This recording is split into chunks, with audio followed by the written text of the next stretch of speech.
Hey guys, in this video, I will show you how to sign in to Odoo. Alright, let's begin. First, open your browser and navigate to your specific Odoo URL. Make sure you have the correct URL ready, as it will take you directly to the Odoo login page. Once you are on the login screen, enter your email address or username along with your password. These credentials are usually provided during setup or by your system administrator. After filling them in, click the Login button.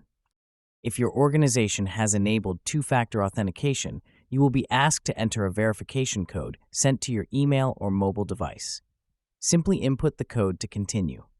In some cases, especially if multiple databases exist, Odoo will ask you to select one before moving forward. After completing these steps, you'll be taken to the Odoo dashboard where you can access all modules based on your permissions. So that's basically how you can sign in to Odoo.